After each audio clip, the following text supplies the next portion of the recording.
Help to the handbrake off. Mask off. It's like being at the pub, innit?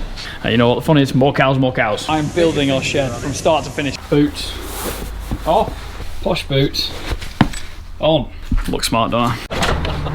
Good morning, everyone. If you have not already, don't forget to hit the subscribe button, ring the little bell. You get notifications on my videos every Tuesday, Friday, and sometimes we do a Sunday video. So I have the posh shoes on. I'm heading to Andrew Wareing. We love him. He's great. He's fantastic. And what I want to do is gonna go look at the cow shed. We're gonna look at it into a 3D form. Absolutely super duper cool. I'm gonna go to Wareings and we're gonna see it. And this is what we've been doing for the past since January, February. We've been editing and changing it, and I think we're gonna edit and change it again. Might not be today. This is what they're so good at: the health and safety, the security, the structure of the building. I don't know if you've seen the steels up or not. We'll have a bit of a cover shot if we haven't. I'm gonna save it for you to watch because they are bigger than we thought. The other thing I want to show you about Wareings is how close they are to us and how many turns it takes. Oh god, it's hot in here.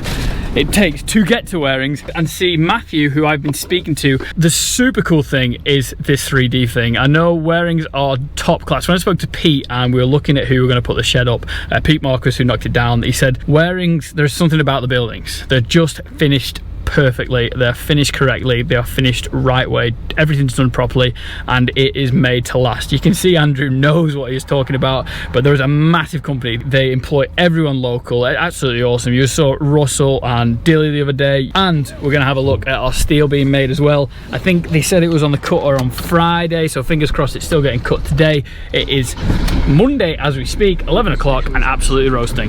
Right, I'll show you how close Wareings is to us. Help to the handbrake off.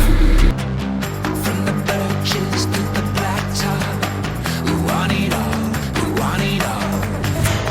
From the first sip to the last drop, we want it all. So that was one turn out of our road. Watching Clarkson's farm the other day, and Caleb says that everyone knows what each farmer's doing, the farming kit and like that, and obviously driving down the field, it's just interesting to see different farming practices, like oh, they've mown a bit later or a bit earlier, and oh, they're going.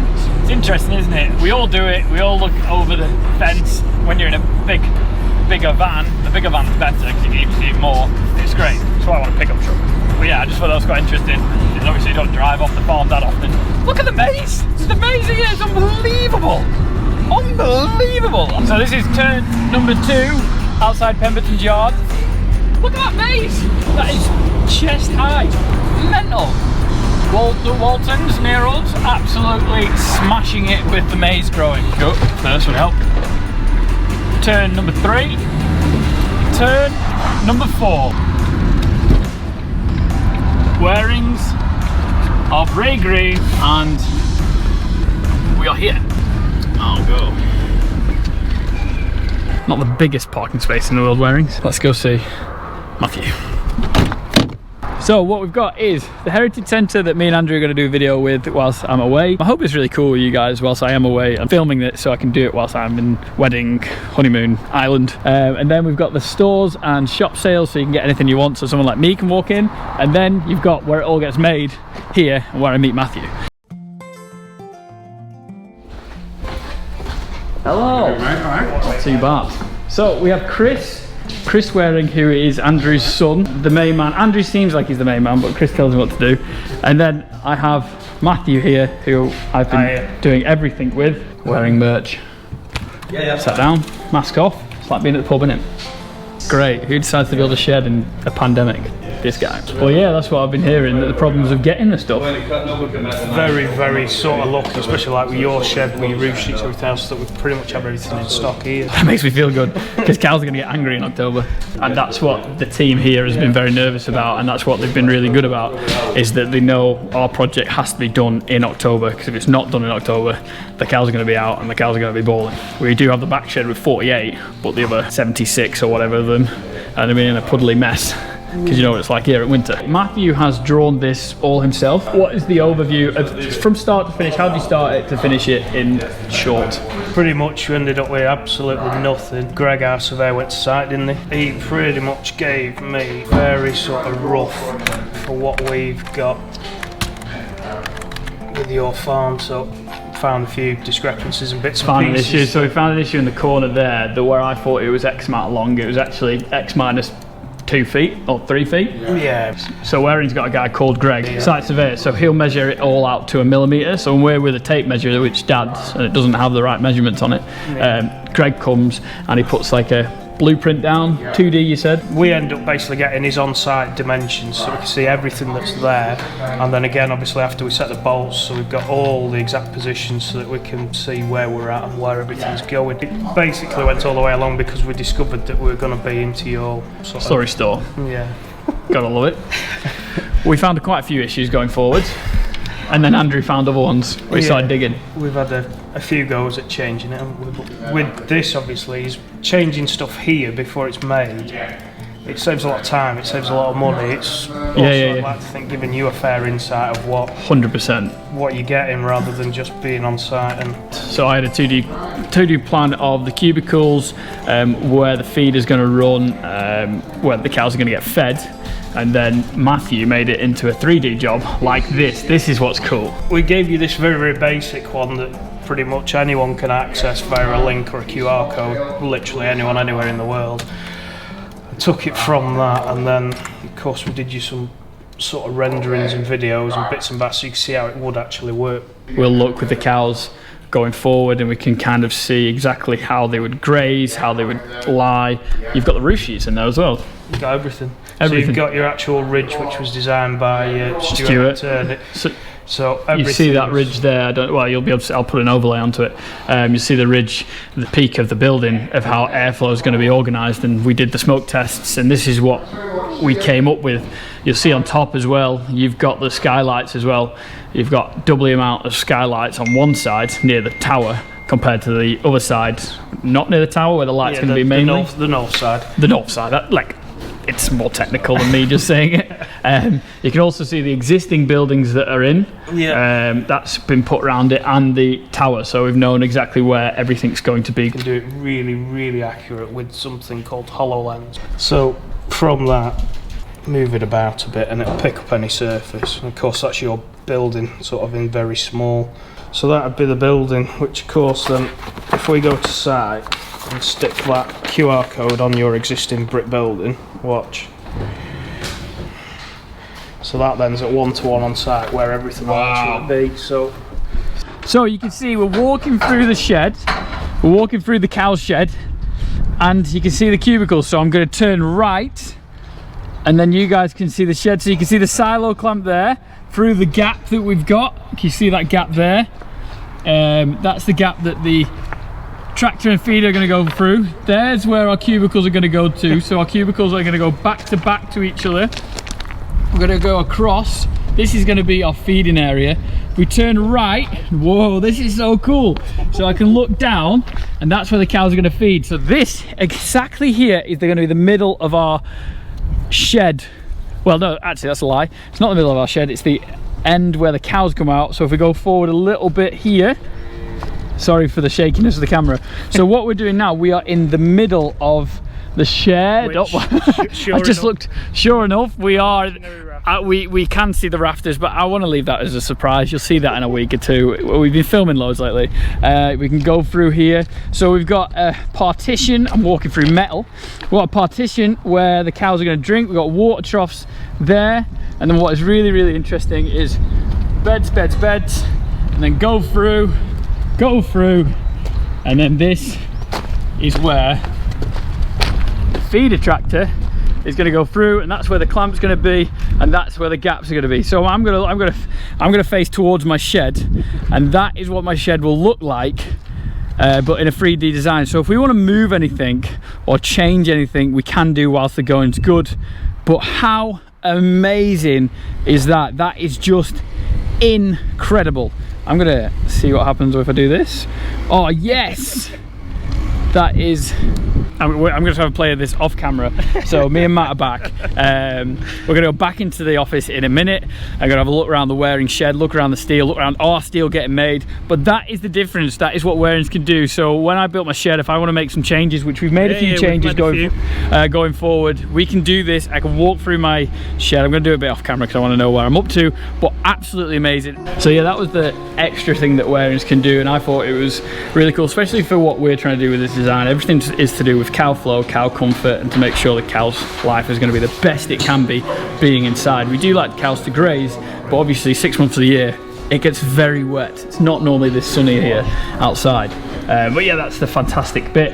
And these guys, Matt and Chris, have been working really hard for us, and Andrew. Obviously Andrew's been the man on the ground. Everyone seems to like him, and he watches the videos as well, so he's really pleased with all the comments. So thank you very much for all the comments towards Andrew. I think it's really cool that he enjoys it. Obviously, did he know much about social media beforehand? No. But yeah, this is the big thing that I was super duper impressed with, and how we can improve it. Finally decided who's doing our cubicles and mattresses, which you'll find out soon-ish, and we can bring them in. We've done 4-foot spacings, and we're going to bring it to 3.9. So we're actually going to gain another 7 cubicles in places, so that's amazing. 7 more cows we can have.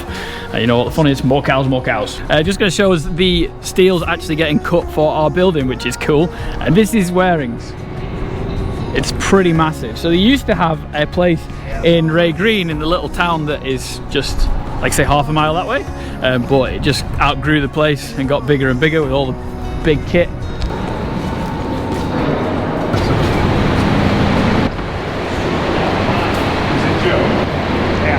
So these are our pillars, these are the ones. So we're doing 15 feet to the eaves, a 2.25 pitch, all about airflow and making the cows comfortable in the environment. So you buy them in bars, so you class that as a bar of steel? Yeah. Bar.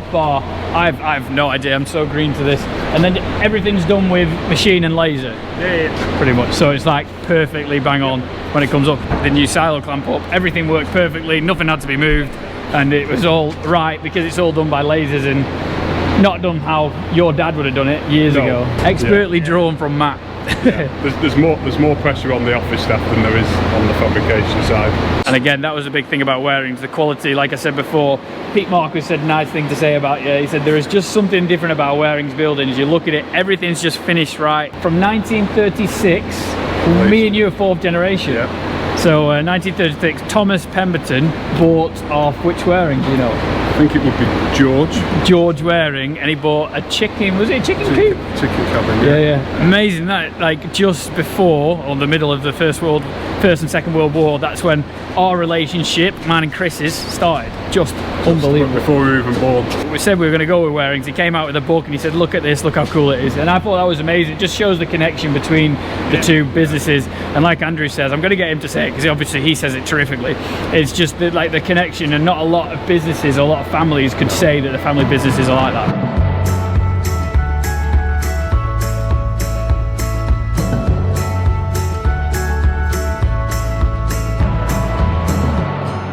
Yeah, that was a bit of an issue around at the moment that we chatted about. Steel prices going up, and if you can get hold of it, it's great. And timber, everything seems to be going up. So these guys have a massive kind of warehouse, and whenever they can get it, it's here. So if anyone decides they want to put a silo clamp up in 6 weeks, they can do it. So Matt just said our last column has got 1 more to go on. So I can press the button and cut our last beam. So I can say I cut it. I'm going to put a bolt in, so I can say I put it up, and then I'll put my cows in. So I've done everything pretty much towards it, kind of.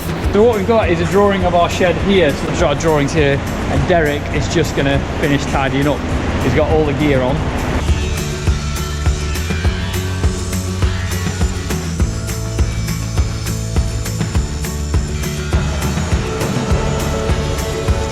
I'm building our shed from start to finish, pretty much, give or take. Oh, there we go. Oh, sorry. Done? Yeah. Let go. So that is our steel coming in, and that's a quite cool feature. So I just went past the laser line and it just stops the machine. I didn't mean to, obviously I didn't know. So no one can get hurt whilst using it. How cool is that? Growing pains when the storm wind blows on the weather vane. Now I made with what remains.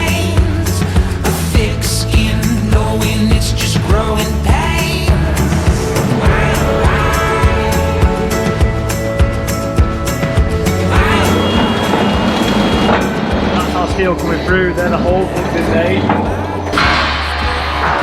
I made that.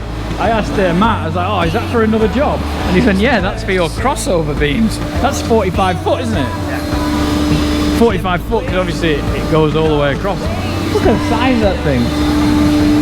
Thank you. Look at the size of it. Those big steels for a big shed. Well, for us it's a big shed. What's this doing? It's smacking the holes in. Probably a smaller bar, smaller steel, and it's just punching them through.